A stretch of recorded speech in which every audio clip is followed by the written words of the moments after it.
अस्सलाम वालेकुम नाज़रीन, दिखाओ न्यूज़ डिजिटल के साथ मैं हूँ शाबिंदा फरजीन। नाज़रीन, ननद कुमार को सरकारी रिकॉर्ड में जालसाजी के जुर्म में फांसी दी गई, मगर तारीख बताती है कि असल वजह उस वक्त के बंगाल के उस अफसर की जानिब से ईस्ट इंडिया कंपनी के पहले गवर्नर जनरल वॉरेन हेस्टिंग्स पर करप्शन के इल्जामात लगाना थी। ननद कुमार का ये जुर्म उन्हें उस अंजाम तक ले गया जहां एक करीबी दोस्त जज ने हिंदुस्तान में पेश आए वाक़े पर बरतानवी कानून लागू करते हुए सजाए मौत सुना दी। हालांकि उस वक्त बरतानिया का कानून यहाँ नाफिज नहीं था। 1707 में मुगल बादशाह औरंगजेब के इंतकाल के बाद जब मुगलिया सल्तनत का शिराजा बिखर गया तो ईस्ट इंडिया कंपनी, जो कभी तिजारत के लिए मुकामी बादशाहों की इजाजत की मोहताज थी, अब खुद मुख्तार ताकत बन चुकी थी। लेकिन कंपनी की ताकत के साथ साथ उसके अंदर माली मफाद परस्ती और बदउनवानी ने ऐसी जड़ पकड़ी कि ताकत, इंसाफ और साजिश के बीच की हदें मिट गईं। इसी पस मंजर में ननद कुमार का अदालती कत्ल अमल में आया। मौरख हेनरी बेवरिज ने अपनी किताब द ट्रायल ऑफ महाराजा ननद Kumar a narrative of a judicial murder में दलाइल के साथ लिखा है कि जिस कागज की जालसाजी का इल्जाम ननद कुमार पर था वो दरअसल हकीकी दस्तावेज थी और इस्तिगासा इसे झूठा साबित करने में नाकाम रही। वो ये भी लिखते हैं कि मुकदमा दायर करने की बुनियाद पहले मौजूद नहीं थी और शवाहिद इस बात की तरफ इशारा करते हैं कि इस कार्रवाई के पीछे खुद वॉरेन हेस्टिंग्स ही का हाथ था। उन्होंने शहादतों को नाकाबिल एतबार करार दिया और ये भी निशानदही की कि मुकदमे की कार्रवाई मुनसिफाना अंदाज में नहीं हुई। उनके मुताबिक चीफ जस्टिस एलिजा एमपी, जो वॉरेन हेस्टिंग्स के करीबी साथी थे, ने जानिबदाराना और गैर मुनासिब तर्ज अमल इख्तियार किया। उन्होंने मजीद ये भी तहरीर किया कि ज्यूरी न सिर्फ जानिबदार थी बल्कि इसे इस नौइयत के मुकदमे के लिए मौजू भी नहीं समझा जा सकता था। उनके मुताबिक ननद कुमार को अगर कसूरवार मान भी लिया जाए तब भी ये सजा इंसाफ के उसूलों के खिलाफ थी। दरअसल ये फैसला बदउनवानी और रिश्वत के मामलात की छानबीन को दबाने की एक मुनज़्ज़म साजिश का हिस्सा था। बेवरिज ने अपनी किताब का अख्तिताम उस खत पर किया जो एक बरतानवी अफसर फ्रांसिस ने ननद कुमार की फांसी के महज 2 रोज बाद आला ओहदेदार सर एडवर्ड ह्यूज के नाम तहरीर किया था। इस खत में वो लिखते हैं, ननद कुमार को तकरीबन 7 या 8 साल पुराने एक मुबैना जालसाजी के मुकदमे में मुजरिम करार दिया गया। उन्हें सजा सुनाई गई और गुज़श्ता हफ्ते सनीचर के रोज तख्तेदार पर चढ़ा दिया गया। मेरे ब्रदर निस्बती, जो एक सरकारी ओहदे पर फाइज हैं, फांसी के मौके पर मौजूद थे। उनका कहना है कि ननद कुमार ने पूरी कार्रवाई के दौरान नहायत सुकून, वकार और हौसले से खुद को पेश किया, जिसे अंजाम का कोई खौफ नहीं लाहक था। फ्रांसिस खत के आखिर में लिखते हैं कि ख्वाह ननद कुमार वाकई मुजरिम था या नहीं, इस पर बहस मुमकिन नहीं, लेकिन यहाँ किसी को इस बात में शक नहीं है कि अगर वो सियासी मामलात में सरगर्म ना होते तो उनके दीगर मुबैना जुराइम उनके लिए इस कदर मोहलिक ना होते। नाज़रीन, दिसंबर 1600 में एक शाही फरमान के जरिए इंग्लैंड में एक तिजारती इदारा ईस्ट इंडिया कंपनी को मशरकी मुमालिक के साथ तिजारत का मुकम्मल इख्तियार दिया गया। इसी इजाजत के बाद जल्द ही कंपनी ने हिंदुस्तान का रुख किया। इब्तदाई दौर में मुगल बादशाहों ने अंग्रेज ताजरों का खैर मकदम किया क्योंकि दोनों को बाहमी तिजारत में फायदा नजर आ रहा था। 1668 तक कंपनी बरसगीर के कई साहिली इलाकों में अपने कदम जमाने में कामयाब हो चुकी थी। मद्रास, मुंबई, जो सूरत के करीब था जहां कंपनी ने पहली मौजूदगी जाहिर की, और सबसे अहम कलकत्ता में कंपनी ने अपनी तिजारती कोठियां और फैक्ट्रियां कायम की। ताहम 17वीं सदी के आखिर तक कंपनी और मुगल सल्तनत के ताल्लुकात कशीदा हो गए। जब कंपनी ने मजीद तिजारती मराद का मुतालबा किया और इसे रद्द कर दिया गया तो अंग्रेजों ने अहम बंदरगाहों को बंद करके बराह रास्त मुगल हुकूमत से जंग छेड़ दी। ये लड़ाई एंग्लो मुगल जंग कहलाती है, जो कि 1686 से 1690 तक जारी रही। उन्हें ज्यादा बड़ा खतरा ना समझा और सिर्फ माफी और जुर्माने पर इक्तफा किया, मगर 1707 में औरंगजेब के इंतकाल के बाद मुगलिया सल्तनत कमजोर पड़ने लगी। ये वो वक्त था जब ईस्ट इंडिया कंपनी ने हालात का फायदा उठाते हुए न सिर्फ अपना असर रसूख बढ़ाया बल्कि बेपनाह दौलत भी समेटी।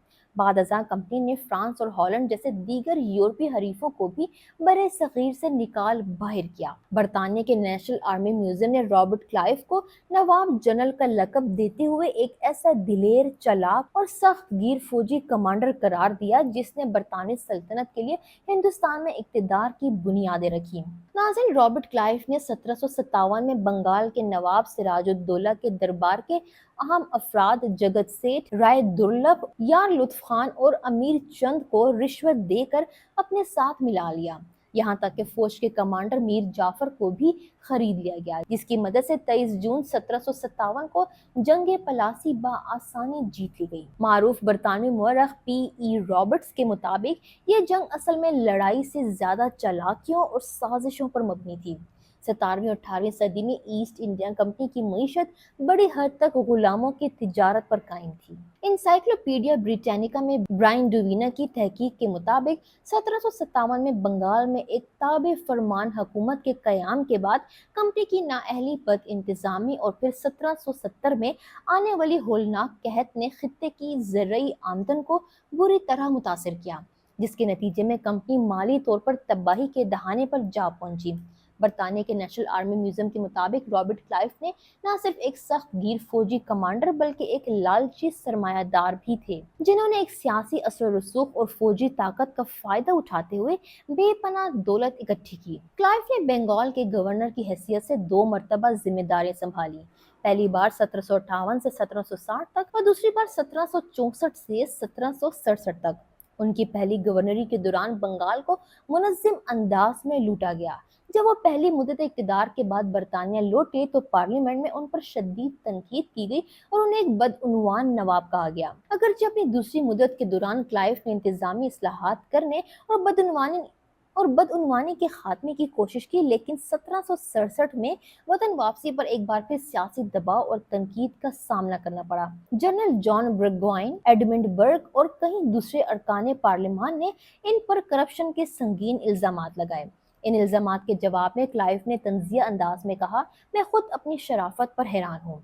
अगरचे बाद में पार्लियामेंट ने उनके हक में एक करारदाद मंजूर की, मगर बीमारी और डिप्रेशन का इम्तिजाज गालिबन उनके लिए नाकाबिले बर्दाश्त बन गया और बिलाखिर 24 नवंबर 1774 को उन्होंने खुदकुशी कर ली। मौत के वक्त उनके असासे 5 लाख पाउंड के लगभग थे, जो मौजूदा दौर में तकरीबन 3 करोड़ 30 लाख पाउंड के बराबर बनते हैं। मौर्रिख रमेश चंद्र दत्त अपनी मशहूर किताब the economic history of India under early British rule में लिखते हैं कि ईस्ट इंडिया कंपनी के एहलकार पहले दौलत कमाने के इरादे से हिंदुस्तान आए थे, हुक्मरानी तो बाद में उनके हाथ आई। उनके मुताबिक कंपनी के निजाम में बद इंतजामी और करप्शन इस तरह रच बस चुकी थी कि उसे अलहदा करना मुमकिन ना था।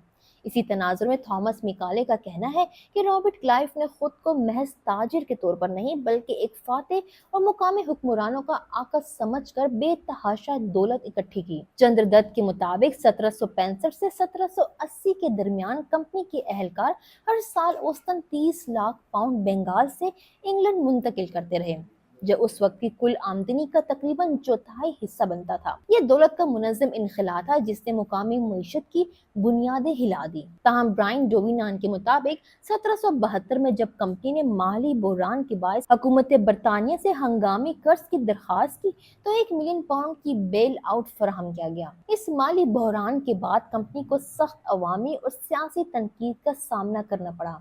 नतीजतन बरतानवी पार्लियामेंट ने मामले की छानबीन शुरू की और कंपनी के अमूर को सरकारी निगरानी में ले लिया। सबसे पहले 1773 का रेगुलेटिंग एक्ट मंजूर हुआ, जिसने कंपनी पर हुकूमती असर रसूख बढ़ाया और फिर 1784 में इंडिया एक्ट के तहत बरतानवी हुकूमत ने बरे सगीर में सियासी फैसला साजी पर बराह रास्त कंट्रोल हासिल कर लिया। डोविनान लिखते हैं कि ईस्ट इंडिया कंपनी के पास अपनी जाती फौज थी जो 1800 तक 2 लाख सिपाहियों पर मुश्तमिल हो चुकी थी। ये तादाद उस वक्त की बरतानवी फौज से तकरीबन 2 गुना ज्यादा थी। ये मुसल्लह ताकत कंपनी ने उन हिंदुस्तानी रियासतों और नवाबों को जेर करने में इस्तेमाल की जिनसे उसने इब्तिदा में सिर्फ तिजारत के मुआहदे किए थे। इस फौज का इस्तेमाल सिर्फ इलाकाई फतह के लिए नहीं हुआ बल्कि जबरी टैक्स वसूली, मुनज़्ज़म लूटमार और मुकामी हुनरमंदों और मजदूरों का इस्तेसाल भी इसी ताकत के जोर पर जारी रहा। वॉरेन हेस्टिंग्स पर 1787 में ननद कुमार के मुकदमे समेत मुतादिद संगीन जुराइम और बदउनवानी के इल्जामात आयद किए गए, जिनकी बुनियाद पर उनका मवाखिजा शुरू किया गया। यह अदालती कार्रवाई 1788 में वेस्टमिंस्टर हॉल में शुरू हुई और बरतानवी पार्लिमानी तारीख का सबसे तवील मवाखिजा बन गई। एडमंड ब्रिक ने हेस्टिंग्स पर शदीद लफ्जी हमले किए। उन्होंने गुनाहों का सिपहसालार, जहन्नुम का जाला बुनने वाला मकड़ा और लाशों पर मंडलाने वाला गुद जैसे अल्फाज से याद किया। ब्रिक ने अखलाकी बुनियादों पर अपनी दलील पेश की, मगर तमाम तर वलवले تنقید اور عوامی دباؤ کے باوجود ہیسٹنگز کو اپریل 1795 میں الزامات سے بری کر دیا گیا۔ رابرٹ کلائف اور وارن ہیسٹنگز کے خلاف ان مقدمات نے نہ صرف پارلیمان بلکہ عوام میں بھی بے پناہ دلچسپی پیدا کی۔ اس زمانے میں ایونجیلیکل تحریک کا اثر بڑھ رہا تھا، جس نے برطانوی عوام کے ذہن میں یہ خیال راسخ کر دیا کہ ہندوستان پر حکمرانی کو صرف طاقت کی بجائے اخلاقی اصولوں پر استوار ہونا چاہیے۔